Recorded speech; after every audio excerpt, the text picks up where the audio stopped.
திருவண்ணாமலை கார்த்திகை தீப திருவிழாவிற்கு லட்சக்கணக்கான பக்தர்கள் வருகை புரியும் நிலையில் இந்த ஆண்டு பக்தர்களின் கூட்டம் குறைந்து காணப்பட்டு வருகிறது.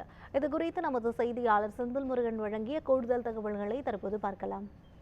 திருவண்ணாமலை கார்த்திகை தீபத்திற்கு பார்த்தோம்னா வருடம் அதிகமான மக்கள், அதாவது லட்சக்கணக்கில் வருவார்கள். இந்த வருடம் 40 லட்சத்துக்கும் மேற்பட்ட பக்தர்கள் வருவார்கள் என்று நாம் எதிர்பார்த்தோம். ஆனால் இந்த கனமழை காரணமாக இதுவரையும் நாளை மகாதீபம் உள்ள நிலையில் இதுவரை பார்த்தோம்னா சுத்தமாக கூட்டமே இல்லை. அங்கங்கே ஒருவர் மட்டுமே வந்துள்ளார். இது குறித்து பேசுவதற்கு இங்கே நம்மிடம் ஒரு பக்தர் ஒருவர் உள்ளார். நாம் அவரிடம் கேட்டு பெறலாம்.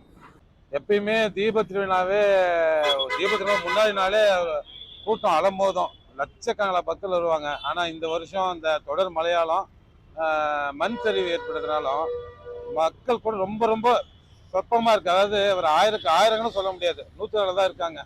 கோயிலை சுற்றி ரொம்ப வெறிச்சோடியாக இருக்குது ஊரே.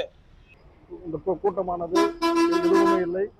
இன்று முழுக்க, அதாவது இப்போது பார்த்தவன மணி கிட்டத்தட்ட 4 மணி ஆகிறது. மாலை 6 மணி வரை பார்த்தாலும் கூட கூட்டம் வருமா என்ற ஒரு கேள்விக்குறியாக உள்ளது. நாளை மகாதீபம் உள்ளதால் என்ன என்றுதான் இருந்து பார்க்க வேண்டும்.